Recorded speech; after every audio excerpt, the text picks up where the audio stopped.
হুজুর, আপনাদের প্রোগ্রামটা কিসের হালকা? আমাদের এই প্রোগ্রামটা মূলত একটা ইলমি হালাকা। হুজুর, আপনারা ইলম কি করেন?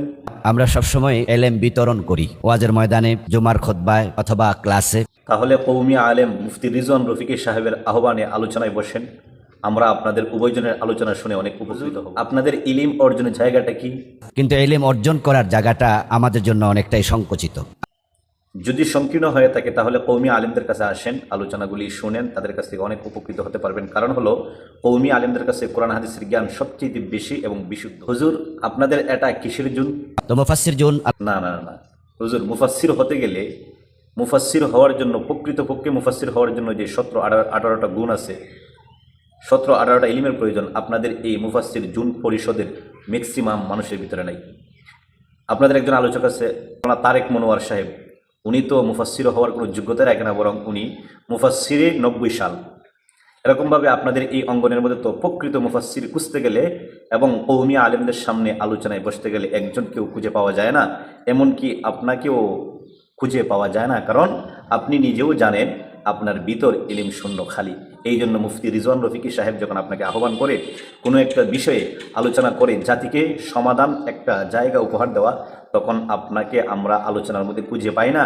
আর আপনি তখন ফেসবুকে স্ট্যাটাস দেন যে আলোচনায় বসলে আপনার ভিতরে অহংকার চলে আসবে, সে কথা বলে আপনি এড়িয়ে চলে যান। এগুলো শুনে আমাদের কাছে খুবই খারাপ লাগে এবং আপনাকে পৃথিবীর সবচেয়ে অসহায় মনে হয়। আচ্ছা হুজুর, আরেকটা কথা, আপনাদের এখানে আজহারি কয়জন আছে? প্রায় 1 ডজনের কাছাকাছি আজহারি আলেম রয়েছেন।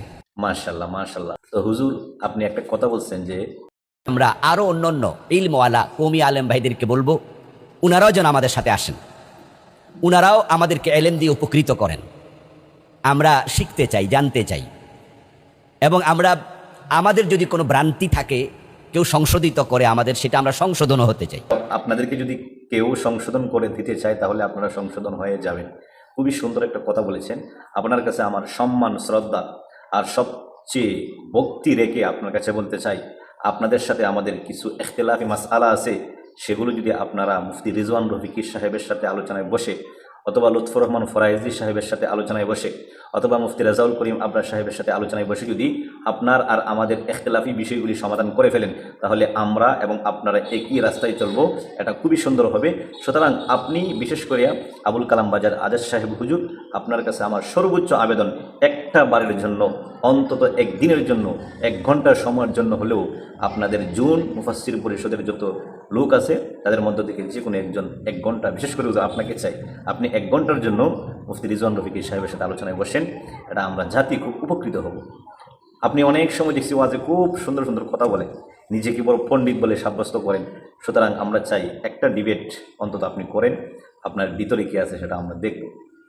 আর মুফতি রিজওয়ান রফিকি সাহেব একথাও বলেছে যে আবুল কালাম বাশার আজাদ সাহেব বিষ পান করবে, তারপরেও আমি মুফতি রিজওয়ান রফিকির সাথে 1 ঘন্টার জন্য বসবে না। এই কথাটা শুনে আপনাকে পৃথিবীর সবচেয়ে বড় অসহায় আমাদের কাছে মনে হয়। হুজুর, আমরা আপনাকে সাহস দিব। হুজুর, আমরা আপনার সঙ্গে আছি। আপনি একটাবারের জন্য হলেও মুফতি রিজওয়ান রফিকি সাহেবের সাথে বসে আপনার সাহসটা প্রমাণ করে দেন।